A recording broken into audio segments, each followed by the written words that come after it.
हरि के भरोसे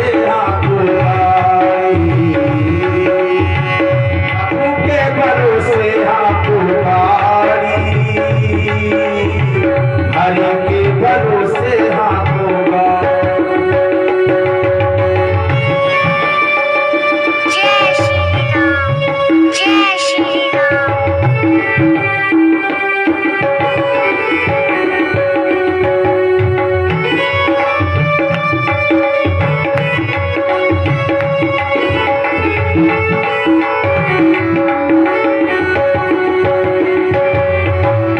पांच तत्व की बनी ये कुठरिया, जिसका नाम है काया। क्या प्यारा गीत है। अब इसको गाने वाली हमारे बीच में नहीं है। लता मंगेशकर जी ने इसको गाया है, क्योंकि प्रहलाद जी वो छोटे बालक थे उस फिल्म में, हरदर्शन फिल्म का है।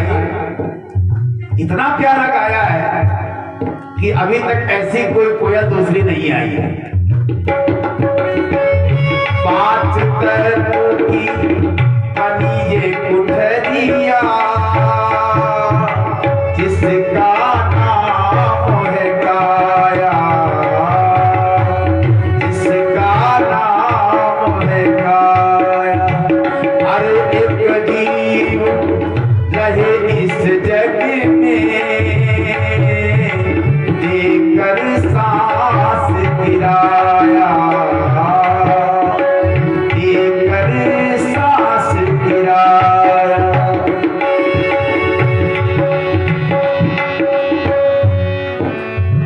हर एक जीव रहे इस जग में, सांस गिराया, देकर सांस गिराया। जब उड़ जाए स्वार्थ का पंछी, जब उड़ जाए, जब उड़ जाए स्वार्थ का पंछी, पछताओगे अनाड़ी। हरि के भरोसे होगा, प्रभु के भरोसे होगा। अच्छा, ईमानदारी से बताओ किसको किसको भजन अच्छा लग रहा है? बताओ बहुत अच्छा। अब खाली उठाओ ना ताली बजाओ, थोड़ी मेहनत करो। सर्दी का है, देखो 4 घंटे बंदना में हमको सर्दी नहीं लगती है, और उसके बाद इतनी अच्छी व्यवस्था मालूम की है लगती है तो भाई। लेकिन 4 घंटे पसीना निकल रहा है, ताली बजा रहा हूं, गा रहा हूं। प्रभु के भरोसे हाथों गाड़ी, हरि के भरोसे हाथों गाड़ी, प्रभु के भरोसे हाथों गाड़ी, हरि के भरोसे हाथों गाड़ी। सुनो रे प्यारे भाई,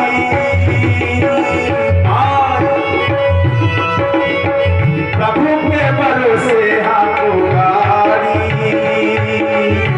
हरि के भरोसे हाथों गाड़ी, प्रभु के भरोसे हाथों गाड़ी, हरि के भरोसे हाथों गाड़ी।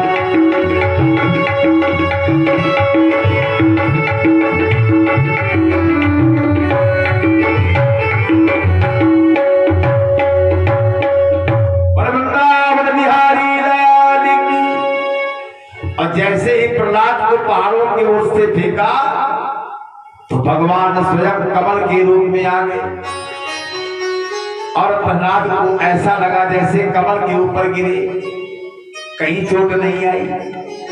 हिरण्याकश्यप को मालूम हुआ तो उसने डाल दिया सर्पों की कोठरी में, तो वहां सर्पों ने भी प्रहलाद को डसा नहीं, बंद कर दिया कारागार में, अन्न तक बंद कर दिया। लक्ष्मी जी स्वयं आकर के प्रहलाद को भोजन करा रही। खौलती हुई कढ़ाई में डाल दिया तो वहां भी प्रहलाद जले नहीं। हिरण्याकश्यप की दो बहनें थी। हिरण्याकश्यप की दो बहनें थी, एक का नाम था सिंहिका। ये कौन है? तो आप लोगों ने सुंदरकांड पढ़ा होगा, तो उसमें आया है कि निश्चर एक सिंधु मौरहाई कर माया नवके खलगहाई जीव जंतु जे गगन उड़ाई जल विलोक तिनके परछाई गहाई चाह सकसो न उड़ाई एहि विद सदा गगन। तो उसका वहां नाम नहीं दिया गया, नाम बता दे रहे हैं आप, ठीक है? उसका नाम है सिंहिका। अब इसका एक परिचय आपको और दे दे। ये राहु की माता है, अवस्थी जी। राहु नवग्रह है ना, तो नवग्रह में राहु केतु जो है इनकी माता है ये। अर्धकाय महावीर्यम चंद्र आदित्य विवर्धनम सिंहिका गर्भ संभूतम। इस श्लोक में लिखा हुआ है कि सिंहिका गर्भ संभूतम, ये सिंहिका के गर्भ से पैदा हुआ है, इसका नाम राहु। अब छोटी बहन उसका नाम क्या? ढूंढिका, जिसको हम लोग कहते हैं होलिका। उसका नाम होलिका नहीं, ढूंढिका नाम, ठीक है?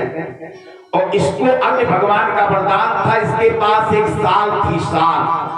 अगर उसको ओढ़ करके ये आग में बैठ जाए तो इसके ऊपर आग का कोई प्रभाव। इसने हिरण्याकश्यप से कहा कि इतना बड़ा पाप अपने सर पे आप क्यों ले रहे हो? एक काम करो, तो चिता बनाओ, हम इसको लेकर के बैठ जाएंगे, हम साल ओढ़ लेंगे, जल जाएगा, बच जाएगा। हिरण्याकश्यप ने कहा ये तो बड़ा उत्तम उपाय तुमने बताया बहन। लकड़ी इकट्ठा की गई, होलिका लेकर के बैठ गई, आग लगने जा रही। होलिका ने पूछा प्रहलाद से, बेटा अभी अपने पिता की बात मान जाओ। प्रहलाद ने कहा बुआ जी तुम भी उन्हीं के पक्ष में बोल रही हो, काहे ना बोलियो, तुम्हारा भैया है।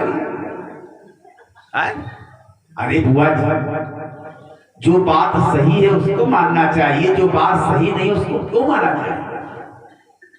तो होलिका ने कहा फिर तुम जल जाओगी।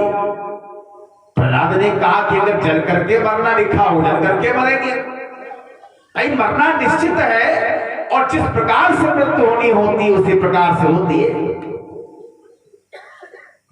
तो होलिका ने कहा तुम नहीं मानोगे। प्रहलाद ने कहा नहीं मानेंगे। बोला लगाओ आगे, लग गए।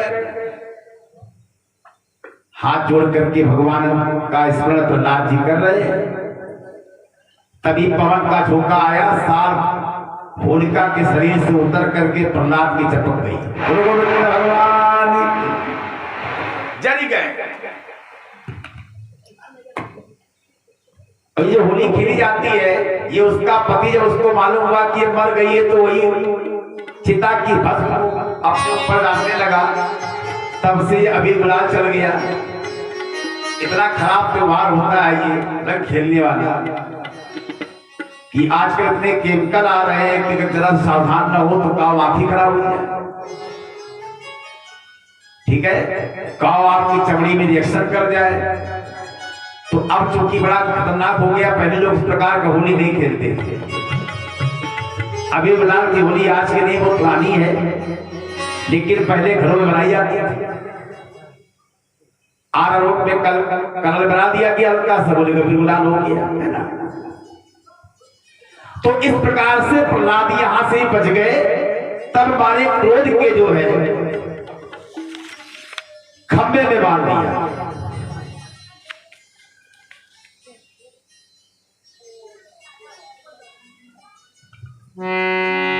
हे दुर्विनीत मंद आत्म कुल भेद कराधम स्तब्ध मच्छासनोद धूतम निश्चयत्वातयं क्षयम् कुतस्य कंपन्ते त्रयो लोका सहेश्वरा तस्मै भीतिं मूढ़ शासनम किं बलोत्यगा। क्या कह रहा? अरे हे दुर्बिनी, कुलभेदी, नराधम, प्रहलाद, आज तुझे मेरे कोप से कोई नहीं बचा सकता। मैं क्रोध करता हूं तो त्रिलोक कांप जाता है। ऐसी कोई शक्तिशाली नहीं है जो मेरा सामना कर सके। मैंने ब्रह्मा से वरदान प्राप्त किया है, पर तूने किसके बल पर मुझे चुनौती देने का साहस किया है? तो प्रहलाद जी निर्भीक होकर के बोले, ना केवलम में भवतश्च राजन् सावय बलम बलिनाम चापरेखा। पिताजी, आपको जिस ब्रह्मा ने वरदान दिया है वो ब्रह्मा भी उसी प्रभु की कृपा से पाते हैं। बोलो गोविंद भगवान। क्यों भाई? जिन ब्रह्मा ने आपको वरदान दिया है उस ब्रह्मा के भी वो पिता है, वो परम पिता है। चराचर जगत के जीवन में जो कुछ बल पराक्रम है वो हमारे प्रभु का दिया हुआ है। भगवान यदि अपना बल खींचने तो बड़े बड़े देवता एक सूखे तिनके को हिला नहीं सकते, जला नहीं सकते, उड़ नहीं सकते। परशुराम जी महाराज राम जी को बार बार फरसा दिखा रहे हैं, लक्ष्मण महाराज और ज्यादा छेड़ रहे हैं। परशुराम की आंखें लाल हो गई हैं, संकल्प सुदृढ़ हो गया है, अब मैं इस बच्चे को मार डालूंगा। पर जब जब फरसा उठाने का प्रयास करते हैं तब तब हाथ ने काम करना छोड़ दिया। बोलो गोविंद भगवान। बहाई नहा दहाई निष्ठा, हाथ बढ़ता नहीं है। क्यों? क्योंकि परमपिता परमात्मा वो सामने खड़े हैं। राम जी हमारे सामने खड़े हैं तो परशुराम जी क्रोध तो कर रहे हैं, फरसा उठा के दौड़ भी रहे हैं, लेकिन जब फरसा उठा के मारने का प्रयास करते हैं तो बाही नहात दहाई निष्ठाति, भाग उठार कुंठित।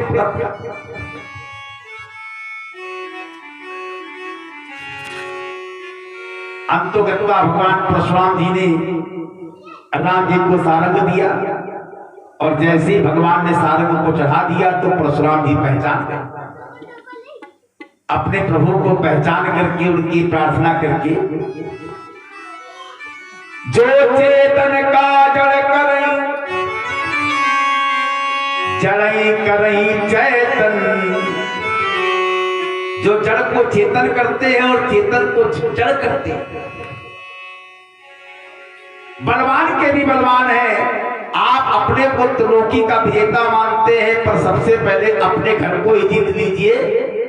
जो तुम्हारे भीतर शत्रु बैठे हुए हैं इनको जीत लीजिए। ना कश्यप ने कहा हमारे अंदर कौन शत्रु बैठे? बोले काम, क्रोध, मद, लोभ। ये 4 शत्रु आपके अंदर बैठे, इनको तो आप जीत नहीं पाए तो लोग जीतते चले जाओ।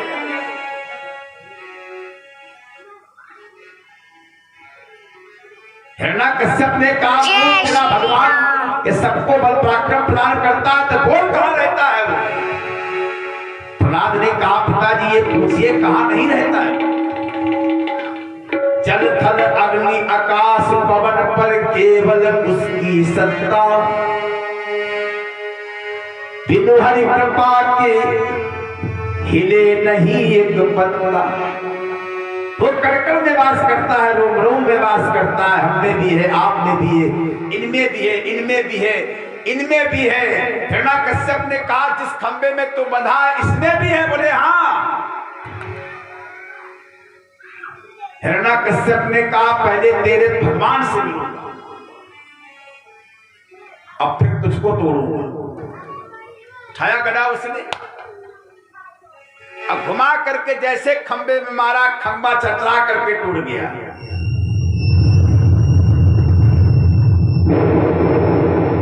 और जिस समय खंबा टूटा तो उस खंबे के बीच सिंह भगवान प्रकट हो गए। बोलो नरसिंह भगवान की।